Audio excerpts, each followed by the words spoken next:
Hey everyone, ready for another deep dive? Always. Great. Today we're looking at India's job gap and some of the innovative ways the country is tackling this challenge. A really complex issue with Yeah. tons of factors in play. Definitely. And we're going to be looking at it from two angles, basically. Mm. How India is coming up with its own solutions. Homegrown innovation. Yes.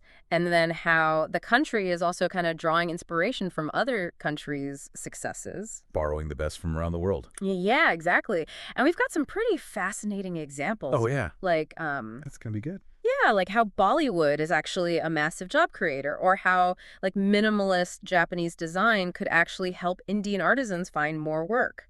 Things you wouldn't expect, right? Yeah, It's pretty cool. I'm excited to jump in. Me too. Yeah. So let's start with that homegrown innovation. Sounds good. One thing that really stood out to me in the research was just the sheer power of startups. Yeah, Like you've probably used Ola yourself. of course. And it's amazing how they completely disrupted the market. Absolutely. But it's more than just like an app. Right. They saw a need, a really specific Indian challenge, Mm-hmm.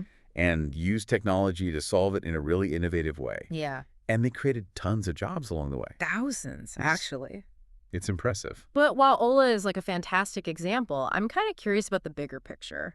You know, Okay. what kind of environment do startups actually need to like truly thrive and create even more jobs? That's a great question. What are your thoughts on that? Well, it's kind of like planting a seed, right? Okay. You need good soil, sunlight, water for it to grow. Mm-hmm. And in the same way, startups need access to things like funding, mentorship, and policies that actually encourage risk-taking. Like a safety net almost. Yeah, exactly. Yeah. But it can't just be about throwing money at the problem. Right. There needs to be a culture that actually embraces experimentation and isn't afraid of failure. So a supportive environment that fosters growth. Okay. And speaking of nurturing growth, Yeah? I was blown away by the material you sent over on agritech. It's a fascinating area. It's amazing how technology is transforming agriculture in India. It's incredible. Companies like Ninja Cart and The Hot are connecting farmers directly with markets and optimizing everything. Mm-hmm. Logistics, reducing waste. The whole package. Yeah. And this actually ties into a bigger theme we see in India's approach, empowerment. Empowerment. Yeah, we see startups empowering people to become entrepreneurs, and now we see agritech empowering rural communities. Oh, I see. It's about creating jobs where they're most needed and boosting the economy from the ground up. So it's not just about innovation for innovation's sake. It's about using it to address real needs. Exactly. That's fantastic. It's technology being used for good. Couldn't agree more. But, with all this talk about tech and startups, Yeah. what about the arts? Oh, the arts are crucial. The research highlighted how India's creative industries are bursting with potential for job creation. Absolutely. What are your thoughts on that? Well, Bollywood's a prime example, right? Yeah. It's a massive employer providing livelihoods for actors, directors, costume designers, everyone. It's a whole ecosystem. It really is. But it doesn't have to stop there. Okay. Imagine the possibilities if other creative fields were given the same kind of support design, music writing. Wow. There's so much potential there, especially for younger generations. Right. It's like an untapped wellspring of creativity. I love that. An untapped wellspring. But even with all these amazing ideas, Mm-hmm. it seems like it all comes down to one crucial factor: skills. You hit the nail on the head. You have to have the right tools for the job. Exactly. It's like having all the ingredients for a delicious meal, but no idea how to cook. Ha ha. Okay, that's a good analogy. And luckily, organizations like Simply Learn and NIT are stepping up to bridge that skills gap. Oh, that's great. They offer coding boot camps and training programs that equip people with the exact skills that companies are looking for. So they're providing that missing piece of the puzzle. Exactly. That's fantastic. Now, the research also highlighted how large-scale infrastructure projects could be huge job creators. Oh, absolutely. Things like smart cities and sustainable infrastructure. Building the future? Literally, yeah. You're probably familiar with the concept of smart homes. Of course. Well, smart cities take that idea to a larger scale, using technology for things like traffic management, waste management, renewable energy integration. All connected. Yeah. And all of this creates a massive need for skilled workers. Oh, yeah. Both in tech and in the actual building of the infrastructure. Right. That's what I call thinking big. And it's exciting to see how the government is actually pushing for this with initiatives like Amrut and the Pradhan Mantri Awas Yojana. Absolutely. These are game changers. But some critics say these initiatives haven't always been implemented effectively. That's a valid point. What are your thoughts on that? While large-scale projects like these require really careful planning and execution to make sure they actually benefit the people they're intended for. Yeah. Transparency, accountability, community involvement, these are all key to avoiding pitfalls and maximizing the positive impact. So it's not just about building, it's about building responsibly. And inclusively. Yeah. Okay, before we move on, there's this other concept I found really fascinating, social enterprises. Interesting. These are businesses that are tackling social problems, Right. but in a way that also creates jobs. Okay. The research mentions Selco India. I've heard of them. They bring solar energy to rural areas. Fantastic. And Rangde, which provides microloans to entrepreneurs who might not have access to traditional funding. It's a brilliant model. Yeah.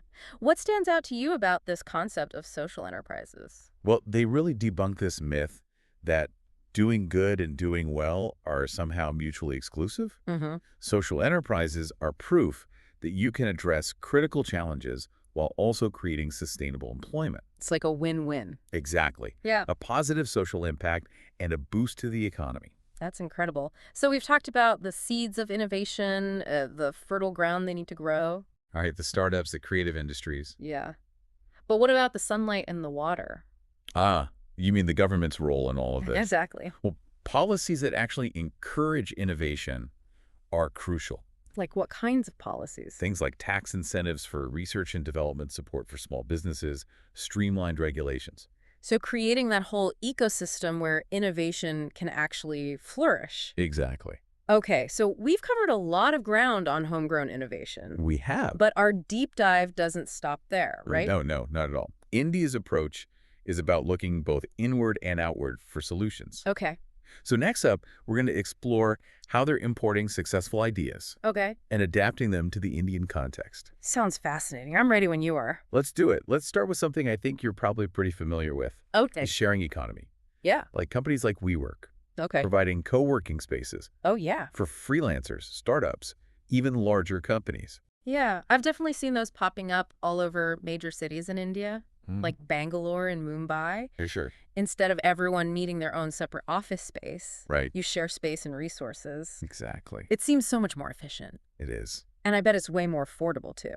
Definitely a win-win for both cost and efficiency. Right. But what's really interesting is how this model actually impacts employment. Oh, okay. How so? Well, think about it. You have people managing those spaces, providing IT support, organizing events, Oh, yeah. a whole new set of jobs Wow. just from this one simple idea. That's amazing. And kind of building on that idea of efficiency, Yeah. the research also highlighted how India is looking at other countries that are leading the charge in green technology.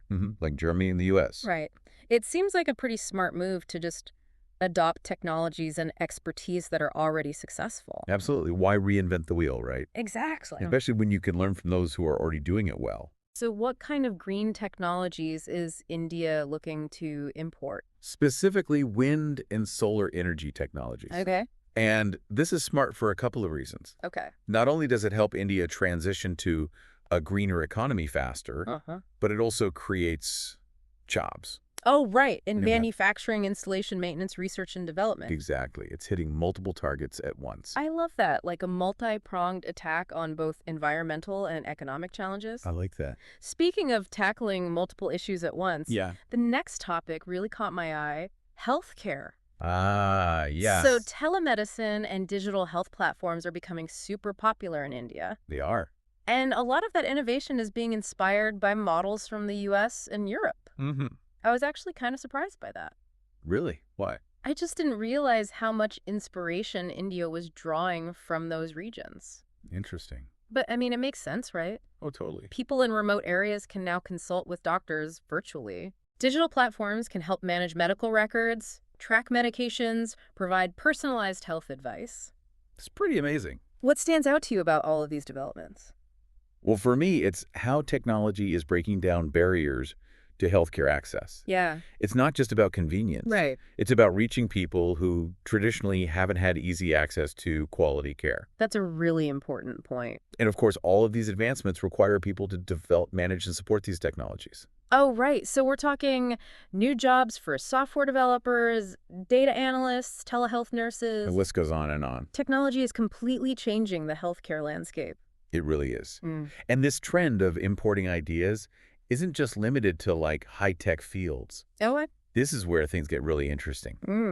The research also points to importing ideas in art and architecture. okay, now that's the one I'm still trying to wrap my head around. Okay. How could importing ideas from, let's say, minimalist Japanese design create jobs in India? Well, think about it. India already has this incredibly rich tradition of craftsmanship. That's true. So by incorporating design principles from other cultures like the minimalist aesthetic of Japan or the intricate woodwork of China, Okay, Indian artisans can create totally new and exciting products I see. for both domestic and international markets. So it's not about replacing traditional crafts? No, not at all. But more like enhancing them. Exactly, giving them a global perspective. And that could create a whole new level of demand. Precisely. And it's not just limited to home decor either. Okay. Imagine applying European urban planning concepts in India's rapidly growing cities, Oh, wow. or incorporating African eco-friendly building techniques into new construction projects. That's incredible. I never would have thought about the connection between, say, urban planning and job creation. It's there. So what kind of specific jobs could we see emerging from these kinds of projects? Well, you'd have architects, designers, engineers, construction workers, project managers. Okay. It really impacts the entire construction and development sector. Wow. Plus, incorporating these ideas often leads to more sustainable and culturally rich urban environments. So it's about more than just aesthetics. Right. It's about creating a better future. For everyone. It's amazing to see how India is tackling this challenge, It really is. by coming up with their own innovations, but also being open to ideas from other parts of the world. Looking both inward and outward. Yeah. That's what I like. I know we've covered so much in this deep dive. We have, It's been a whirlwind. from tech hubs to rural villages. Right. India's approaching this with so much creativity. It's really inspiring. It is. Oh, but before we wrap things up, Yeah. I'm curious, of Yeah. all the examples we talked about, which one surprised you the most? In terms of its job creation potential. Yeah. Honestly, I knew technology would be a big factor, Uh-huh. but what really surprised me was the potential of the creative industries, Oh, yeah.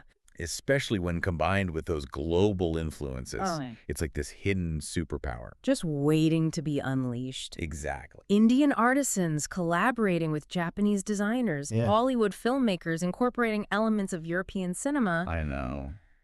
The possibilities are endless. Really are. So inspiring to think about all these different pathways to a brighter future for India. Definitely. And I'm sure our listeners feeling that same sense of possibility. I hope so. But to leave everyone with something to think about, Okay. a little thought-provoking question. I like it.